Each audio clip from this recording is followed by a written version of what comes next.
We bereaved are not alone. We belong to the largest company in the world, the company of those who have known suffering.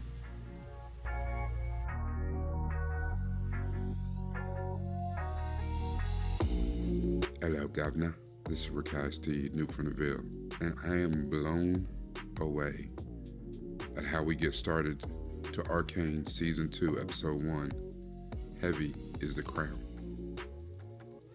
I'm going to do a really short recap, and then my usual discussion, my deep dive, the media therapy, will follow along with the recap, but also talk about the theme that I have at hand, which is the power of grief. Jayce, Mel, and the counselors, Counselor Salo and Counselor Shula, survive the I don't want to say bazooka, rocket attack that Jinx did on the council at the end of Season 1. At the very end of Season 1, you see Jinx launch a rocket directly where the council is meeting, just as the council had agreed to give Zaun their own sovereignty, let them become an independent nation. We find out that Counselors Bobak, Counselor Haskell, and Cassandra, who was Caitlyn's mother, are all killed in the attack. Victor is wounded really bad, and even though Jayce promised to destroy the hex core, he doesn't. He actually uses it to some way heal Victor, or see what it could do to heal Victor. It's very weird because the hex core becomes attracted to Victor in such a way, and Victor had been kind of taking the shimmer to help with his maladies, so it becomes attracted to him in the strangest of ways.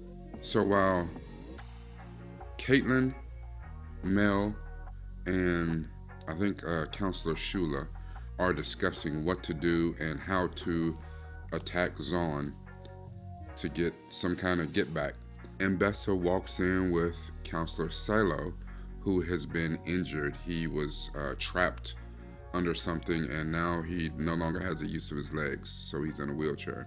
They go back and forth. They want to send in all the enforcers to just completely obliterate Zaun, but Caitlyn, she says no. I was there. It was Jinx. It was only Jinx. Mel eventually has to agree to send in the enforcers, but she's like, no hex core. We're not using the hex tech. Caitlyn and Vi have a tender moment. Vi sees that something is off about Caitlyn. Caitlyn tells her, listen, I'm going to get Jinx. She killed my mama. It's on like Donkey Kong. It's on like street lights. And she offers Vi a chance to join the Bluecoats to become an enforcer. Vi's like, how could you do that to me? The enforcers, they killed my parents. Like, I can't do that. And even the enforcers were a big part in all that happened to Vander, also with Silco, in Season 1. Caitlyn and Vi kind of go their separate ways. Nothing was really resolved, but they're not in a good place. Anyway, Vi's getting drunk, and she is approached by Maddie. And Maddie is a young enforcer, and she tells her that Caitlyn went to bat for her, saying that she wanted to enlist Vi because Vi went after Silco when the council wouldn't back her, and Vi did this, and Vi has always, been a stand-up person and did what was right. And she said, Vi was one of the good ones. Don't even get me started on that. Vi decides to attend the memorial for the fallen counselors, and they're making a big to-do. While While Vi is standing there, she notices some people moving through the crowd that seem off. Something seems wrong. It turns out that the entire memorial is attacked by the Kim Baroness Rennie. She goes directly after Jayce because she blames Jayce for killing her son. Another dude attacks Mel on stage while she's at the mic. He sends a flare into the sky, and a bunch of the other Kim warriors in like mech suits drop out of the sky and start attacking and killing everyone at the memorial. The enforcers, along with Caitlyn and with Vi, fight back against the attackers. And just when it looks like Vi, with the help of Jayce, might be able to help fend off the last of the attackers, all of the attackers are taken out swiftly, judiciously, by Ambessa and all the warriors from Noxian.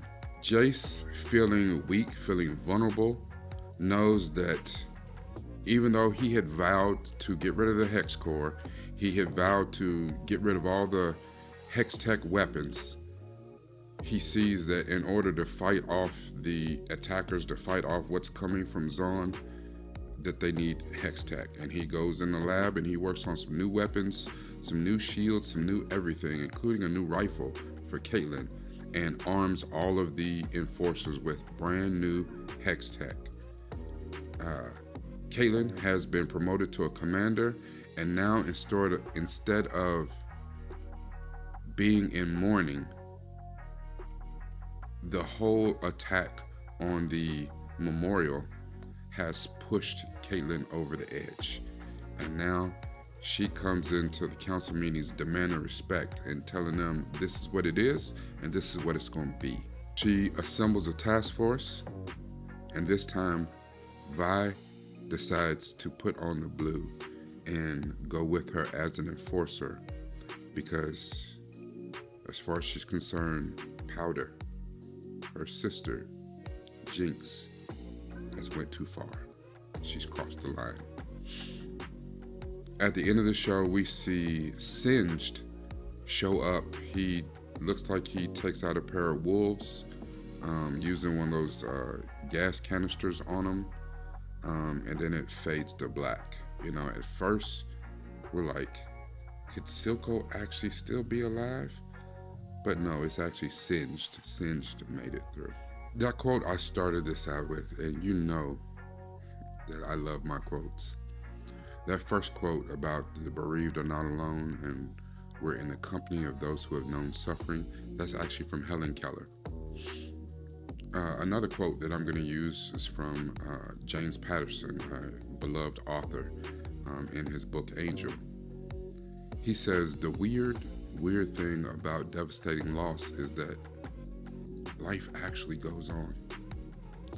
When you're faced with a tragedy, a loss so huge that you have no idea how you can live through it, somehow the world keeps turning, the seconds keep ticking. Loss is something different for all of us. Mourning is not a new phenomenon. Grief is not a new phenomenon. Now, usually when you're in mourning, when you're grieving, that is because of something tragic, something permanent like death.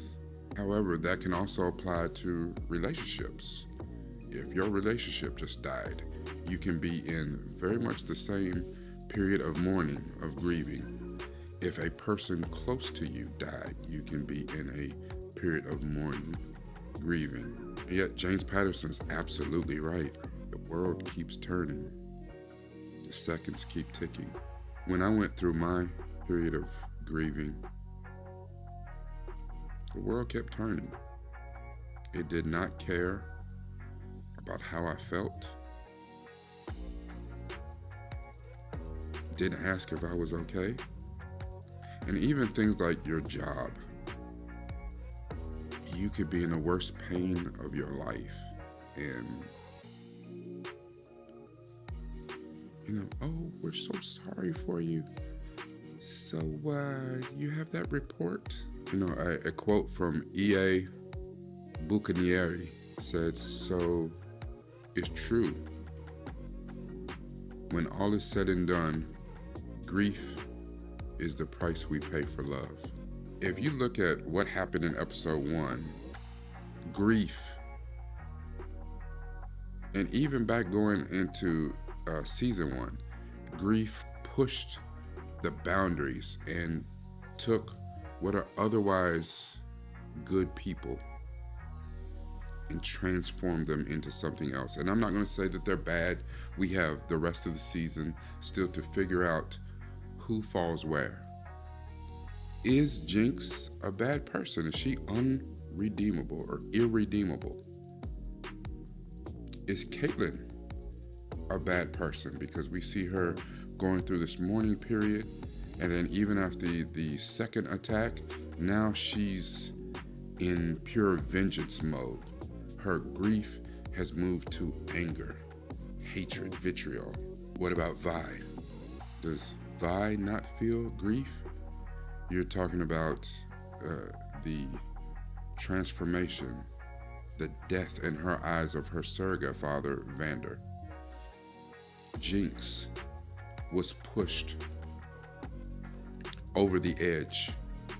So the same way that Caitlyn feels, and she feels justified now for going after Jinx, is Jinx not justified, or maybe not her method, but is she not justified for her anger over the death of Silco? That was her adopted father after she lost not only Vander, but then lost Vi. Vi ended up spending 6 to 7 years in jail behind the enforcers and how they were governing Zaun. The thing about grief is it will push you to places that you would have never thought you could end up. Grieving is natural. And sometimes I question when people do not grieve. When my grandmother passed, I was close to my grandmother. And when my grandmother passed, it was difficult, but I didn't grieve publicly. Where I saw many people around me break down, I didn't. Not that I couldn't, and sometimes that, unfortunately, is the role that we take on, being the pillar of strength, of comfort to others whose world has been rocked. I tried to provide that for my mom. My mom had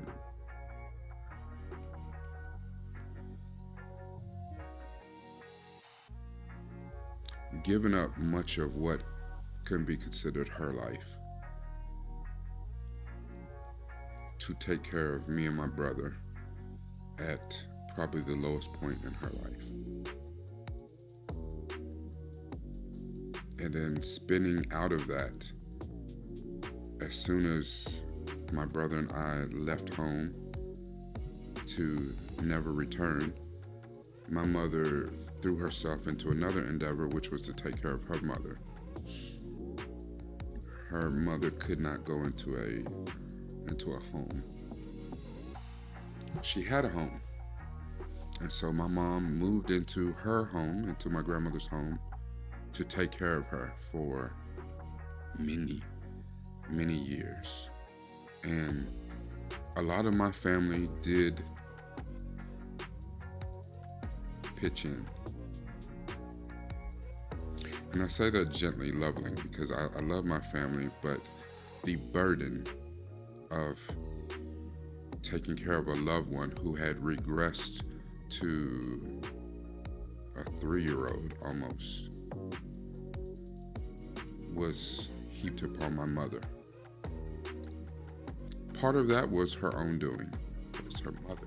My mother was the only one who did not have her immediate family around her. I live 100 miles away from my mother, and going through my own trials and tribulations was difficult for me to get there to see my mother and my grandmother as much as I wanted to. My brother moved 10 hours away. Grieving is a difficult and challenging process, and it affects all of us in different ways. How deeply you grieve depends on a lot of different factors, including your relationship with the person who passed and the circumstance around their passing. And I'm going to focus on just people passing because this is the crux of where we are moving in Arcane. Jinx felt some kind of way about Silco's passing. She lost her parents. She lost Vander. She lost Vi. And now the last person she had left, someone who she felt truly understood her. Not the person in her head that they wanted her to be, like Vi. Vi wanted her to always be Powder. And Vi, in a moment of anger, said some awful things to Powder that pushed this dissociative identity disorder. And Powder turned into Jinx. Silco, I believe, actually loved Jinx. He understood her. The chaos that surrounded her, he got it. So when he died, Ian was taken out by Vi, her sister, who did not understand the relationship between Jinx and Silco and thought that Silco was poisoning her. She didn't understand that with Jinx's mental issues and the feelings of rejection and abandonment, again, that Silco was everything to her. You know, it's easy to, it's actually not easy to seek out support while you're grieving. There is no normal amount of time that has to pass for you to get over that, and some people never do. Having people that care for you and will pour into you is a part of the healing process, and Jinx didn't have that. As a matter of fact, the people who were left, Savika and some of the other people in Jinx's organization, that's what it was. It was an organization. It was not a family. It was not built on love. It was built on power and the want, the need for that power to control. Jinx and Silco had a different type of relationship than Silco had with all the rest of his lieutenants. And they also had some resentment against Jinx for that. As controversial as she is, she made a statement in one of her books that I absolutely love. In the Order of the Phoenix, Harry Potter book, J.K. Rowling said that things that we lose have a way of coming back to us in the end, but it's not always in the way that you expect. What can we expect of the relationship between Vi and Jinx? Vi and Caitlyn, Jinx and the rest of the lieutenants who had a true love for Silco, Mel and Jayce, Mel and her mother Ambessa, the entire conflict between Piltover and Zaun. When I was grieving, I was told to allow time to set in and to work on myself. And it sounded like bullshit at the time. And a lot of it is true. Time does heal. The sad thing is sometimes you're in so much pain and it hurts so much that you just want that to end. And unfortunately, a lot of people do find a different route to end that pain. One of the things that can help is involving yourself in community or social activities. But when you feel like that, you don't want to be around anyone. It's a tough place to be in, to suffer alone. But all of us, we're not alone. You're only alone if you choose to be. This is one of those media therapy sessions that I, as all of them, I am not a licensed psychologist, psychiatrist, any of that. I'm just a man who's had some experience, and I watch a lot of movies and TV, and I kind of see beyond what they present to you on the surface. This second season of Arcane has started out so beautifully. If you go back and watch right after the opening, the opening, you're dealing with the direct effects of what happened after the rocket attack from Jinx. But when they move to after the intro with the the theme song, the art style in that is absolutely gorgeous. They go to a kind of a black and white style, and it's a montage where they show the effects leading up to the memorial. It is moving, and if I had the capability of my eyes leaking, sweating, if you will, that may or may have not happened. You weren't there, so we don't talk about it.